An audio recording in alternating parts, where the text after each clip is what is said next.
안녕하세요. 단호박 약사 헬로킴입니다. 구독, 좋아요, 꾹. 오늘은 코로나 바이러스랑 그 예방약에 대해서 알아볼까 해요. 코로나 바이러스는 아데노바이러스, 리노바이러스와 같이 상기도 주로 감염을 일으키는 주요 3대 바이러스 중에 하나고요. 그 중에서도 현재 특히 문제가 되고 있는 거는 베타과에 속해 있는 바이러스입니다.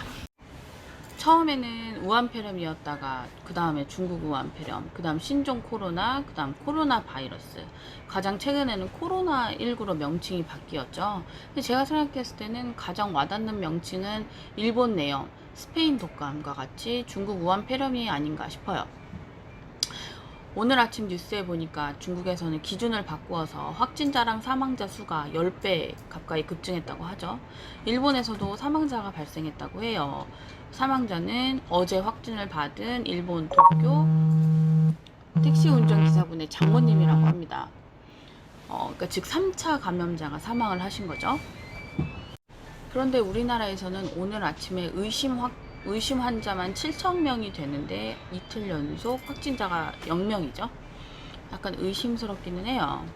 왜냐면 제가 약국에 있으면서 저희 프로그램의 환자분들의 주민등록번호를 치면은 신종 코로나 발생 지역에 다녀오셨는지 메르스 발생 지역에 다녀오셨는지가 빨갛게 알람이 떠요. 그래서 그런 분들 중에서는 심지어는 마스크를 안 쓰고 다니시는 분들도 계시고 가벼운 감기 증상이 있으신데도 불구하고 이렇게 다니시는 분들도 계시고, 제가 심지어는 강서구 코로나 상황실 전화번호라고 포스트잇에 혹시나 컨디션 안 좋아지면 바로 연락하세요 라고 전화번호를 적어드리면 쓰레기통에 그대로 버리시는 분들도 계세요. 이런 상황에서 관리가 잘 되고 있는지는 여전히 의문이고, 제가 이런 얘기들을 강서구 코로나 상황실에 직접 전화를 했는데 그때만 하더라도 무증상 감염자는 격리 대상이 아닙니다 라고 저한테 말씀을 하셨고, 며칠이 지나니까 무증상 감염자도 전염시킬 수 있다 이런 뉴스가 또 나오더라고요. 그래서 관리가 잘 되고 있는지는 계속 저는 의문입니다.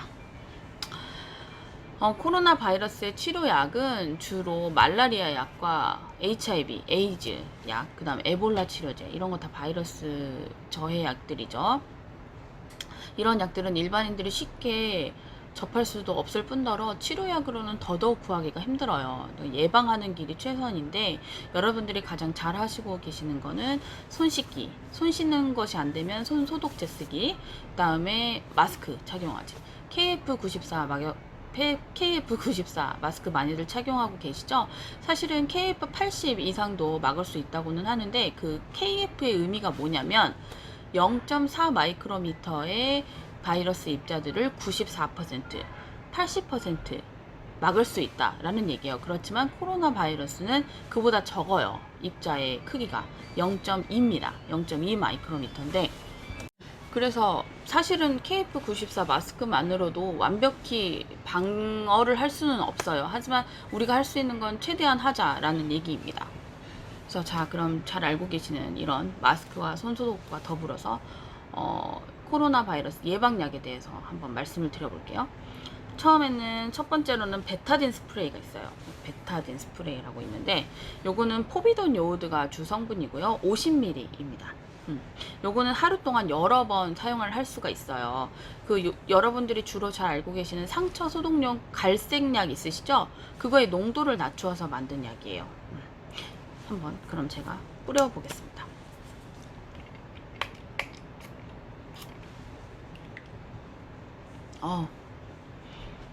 병원의 맛이 물씬 나네요. 민트 향이고요. 느낌이 꼭 좀 썩 좋지는 않네요. 여튼 이 베타딘 이노 스프레이를 제가 왜 뽑았냐면, 이 아이가 메르스 바이러스의 증식을 많이 억제시켰다는 연구 결과가 많이 있어요. 코로나 바이러스도 메르스 바이러스랑 같은 베타과이기 때문에 코로나 바이러스에도 많이 예방하는 데 효과가 있지 않을까 하는 생각에 이 약을 추천하였습니다. 또 나머지 하나는 비타민C예요. 비타민C는 우리 몸의 여러 가지 효소라든지 면역 기능을 하는데 굉장히 중요한 성분이죠. 비타민C가 감기를 예방한다는 얘기는 아직은 근거가 많지는 않지만, 감기가 걸려있는 기간을 짧게 해준다는 논문은 굉장히 많아요. 나머지 하나는 바로 이런 비타민C입니다. 비타민C는 우리 몸의 여러 가지 효소들의 키가 되기도 하고 면역 기능을 하는데 굉장히 중요한 역할을 하기도 합니다. 또 항산화제로서 기미, 우리 몸에 활성산소가 잘 쌓이는 곳들의 활성산소를 좀 제거시켜주는 역할을 하고요. 그 다음에 콜라겐 합성을 도와준다고 하죠. 만약에 감기 바이러스로 인해서 코나 목, 귀 안에 이런 조직들이 상처를 많이 입었다면 그런 걸 재생시켜주는 이런 역할을 하기 때문에 요즘같이 개인이 주로 면역을 지키면서 예방하는 시기에는 비타민C는 빠져서는 안 되는 영양제 같습니다. 비타민C는 수용성 비타민이죠. 여러분들 많이 알고 계시는 것과 같이. 그래서 하루에 1000mg까지 드실 수 있고요. 제가 먹고 있는 이런 타입의 포타입은 주로 2000mg, 3000mg 짜리가 많아요. 그리고 알약으로 되어 있는 거는 1000mg 제제가 많죠. 그래서 여러분들도 아침, 점심, 저녁 못해도 하루에 3000에서 4000mg 정도는 드시는 게 어떤가 생각이 듭니다. 자, 그럼 여러분도 코로나 바이러스 아직은 안심할 때가 아닌 것 같아요. 저희가 조심해서 나쁠 건 없습니까? 여러분 모두 조심하세요. 마지막 손소독.